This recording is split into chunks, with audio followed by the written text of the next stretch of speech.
What's up, you guys? Welcome back to my channel and welcome to today's video of my December plan with me. I honestly can't believe that it's already going to be December. This year went by so fast that I would blink and another month would be over. Let me know in the comments if you guys felt the same way, or maybe you thought this year went by a little bit slowly.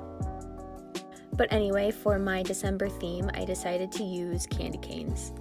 I wanted a somewhat Christmassy theme, and I've been obsessed with peppermint hot chocolate lately, so I thought candy canes would be the perfect theme. For my cover page, I wanted to keep it super simple since my November cover page was pretty much completely filled up. So I used this easy and simple block lettering for my monthly header, and then drew 2 candy canes in the shape of a heart. This is probably the simplest cover I've ever done, but I love how sleek and clean it turned out. So not only have I been loving my peppermint hot chocolate, but I also have peppermint Oreos and peppermint whipped cream. So I'm definitely overloading with the peppermint flavor this Christmas season. Let me know what your favorite peppermint treats are if you like them, and I will try them out because I am obsessed with anything chocolate and peppermint. But then I just took a true red marker and colored in both the header and the candy canes. At first I was going to only color in every other letter in the header to mimic the candy cane look, but after I finished this page it still felt unfinished to me. So I decided to color in the rest of the letters with the same red color, and that helped make the page look a bit more complete. Then for the other side of the cover page, I used the quote, "Candy cane wishes and chocolate kisses" to keep up with the candy cane theme. I also left this side pretty minimal and didn't add any doodles because I didn't want it to take attention away from the main cover page on the other side.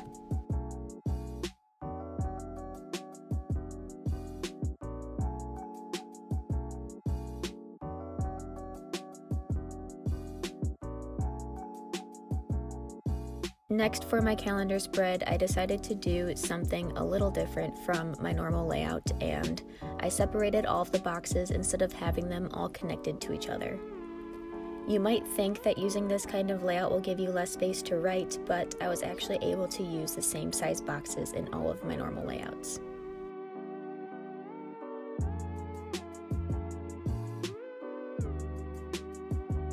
I then added a truncated version of the monthly header to the top of the spread and wrote out the days of the week in a simple calligraphy to contrast with the letter style of the header.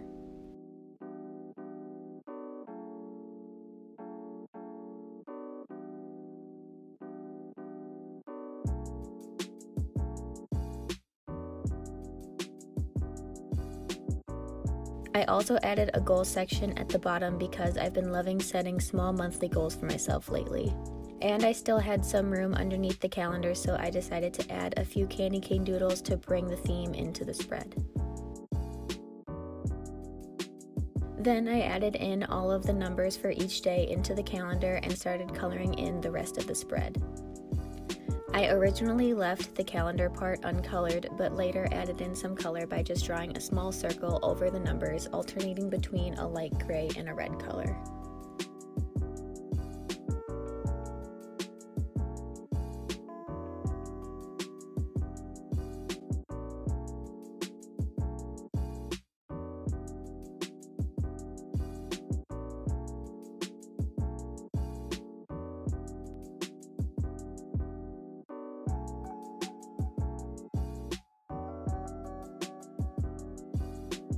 For the days of the week, I alternated between the light gray and the red color because I felt that having everything be red in this spread would feel a little bit too much.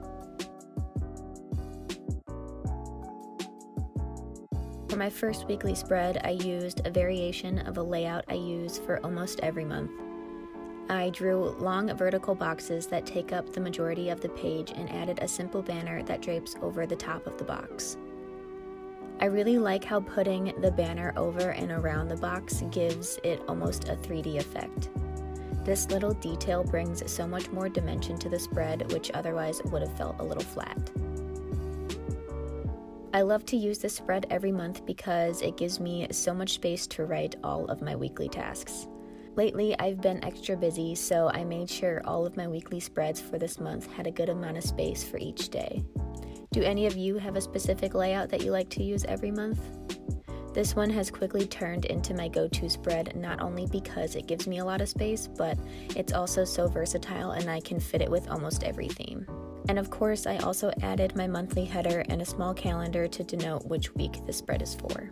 I had a little bit of space left underneath the calendar, so I added a few candy cane doodles.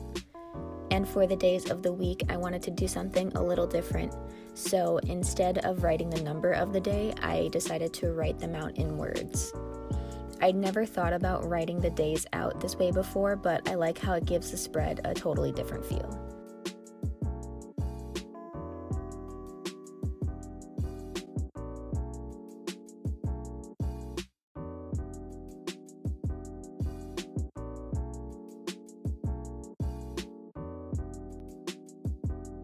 For the banners, I just colored them in, alternating between the gray and red color.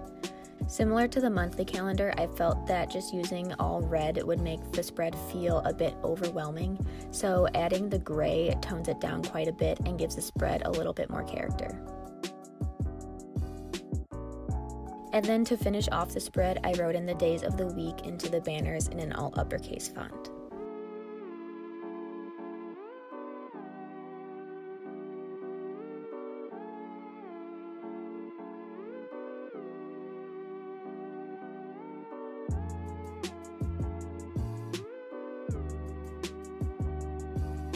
For my second weekly spread, I also used a boxy layout, but to make sure it didn't look too similar to my first weekly spread, I drew the boxes in a different orientation. So I not only drew the boxes horizontally instead of vertically, but I also had them going from top to bottom instead of left to right. And to change things up a bit more, I also left some open space at the bottom of each box to write in the day of the week, instead of writing them at the top like I usually do. Let me know in the comments if you are more of a fan of open or closed layouts. I tend to like more closed, boxy layouts better because I like how it keeps everything for each day contained into one space. Sometimes I feel like my days can look like they're overlapping or merging together when they're open to the rest of the spread. In the open space along the outsides of the pages, I drew some candy canes in a sort of zigzag formation, which I just realized kind of makes them look like they're falling from the sky, but I kind of like how that looks. And then I wrote in the days of the week in the open space I left at the bottom of each box earlier.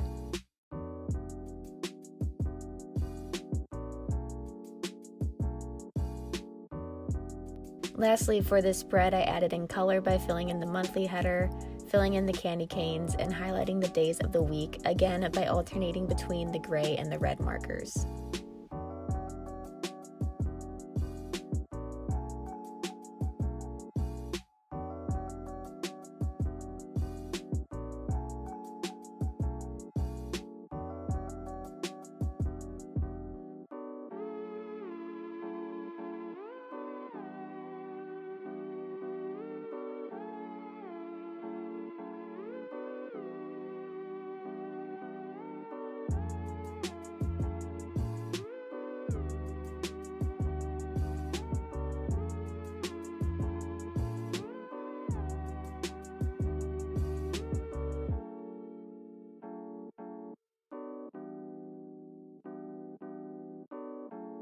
This third weekly spread is also one I like to use pretty often. It helps break up the boxy layouts, but it's also not so open that there's a lot of empty space. I like to leave some room on each line for the day of the week, and then I added a flag near the middle of the page for the number of each day. Sometimes instead of flags, I'll also use a square box that's about the same size as the flags. However I'm feeling that day will usually determine which style I choose to go with. I was really not focusing when I was making the spread and ended up messing up on the E in December, but after it was all colored, I couldn't really notice it anymore, so it wasn't that big of a deal to me. For some reason, I actually found it kind of hard to focus throughout the entire time I was filming these spreads, so I'm surprised I didn't have more mess-ups than what I actually ended up with. In the empty space I left near the outside of each line, I just wrote in the day of the week in a regular all uppercase font. And then in the area at the top of the spread, I drew the candy canes in alternating directions. And after I drew them, I noticed that they kind of look like sleds, and I thought that would be also a super cute December theme idea, so I'll have to remember to keep that in mind for future years. Now I'm just coloring in the doodles, highlighting each day of the week using the red marker, and then coloring in the flags with the gray marker. I thought it would have looked a little bit too chaotic if I alternated the colors between each day, so that's why I decided to do all of the days of the week one color and then all of the flags a different color.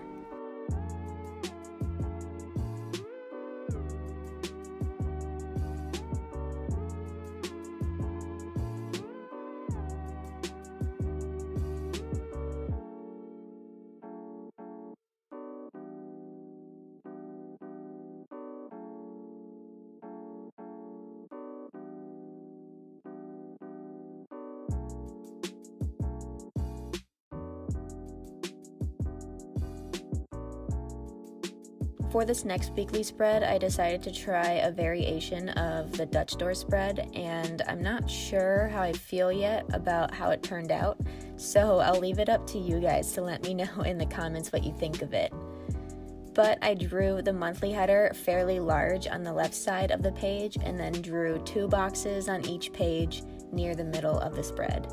So because I only put 2 days on each page, I ended up using 4 whole pages for this spread instead of the regular 2 pages. And because I had a little extra room, I decided to add both a notes and a goals section for this week. To kind of match the orientation of the monthly header, I wrote the days of the week along the sides of the boxes in just a simple cursive lettering.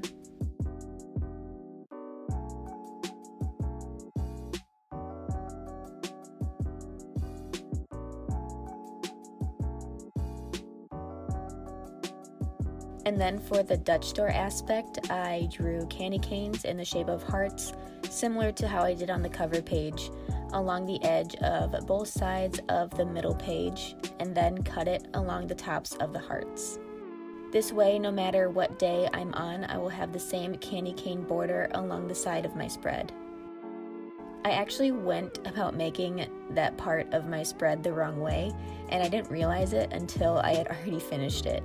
But basically, I cut the page before drawing the doodles, which made it really difficult to draw near the edges where I cut the page.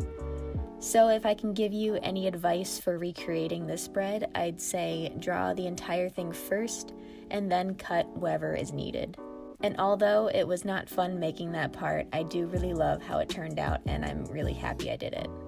And just like my other spreads, I highlighted the days of the week in both the gray and red markers.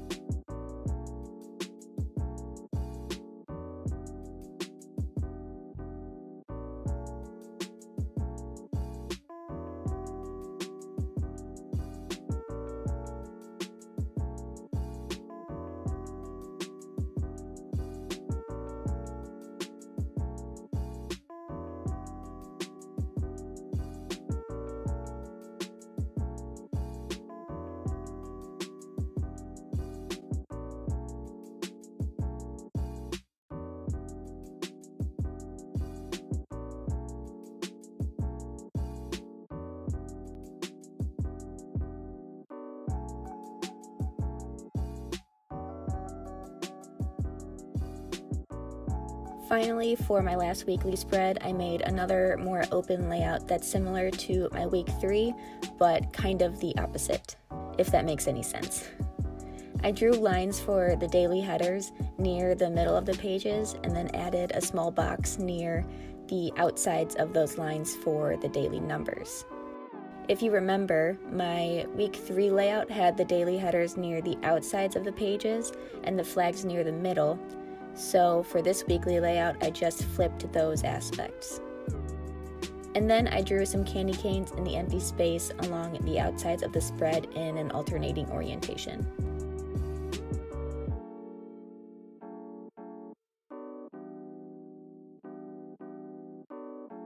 For the daily headers, I decided to color them in the opposite way I did for my week 3 spread.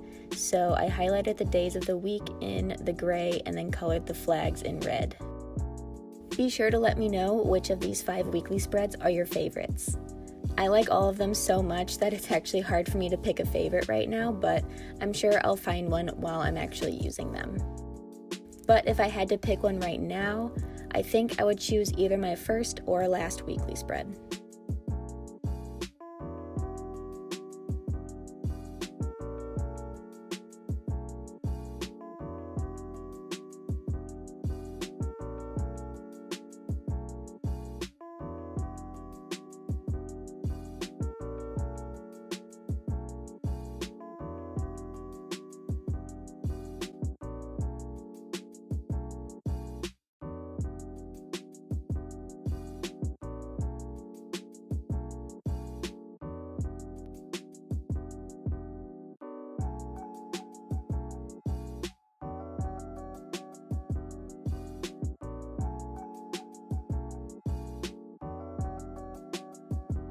To finish off this last spread, I wrote in all of the days of the week in all capital letters and left a space between each letter to kind of spread it over as much area as possible.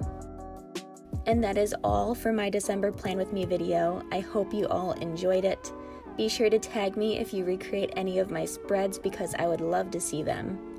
Don't forget to like and subscribe to my YouTube channel and keep on watching for my December flip through.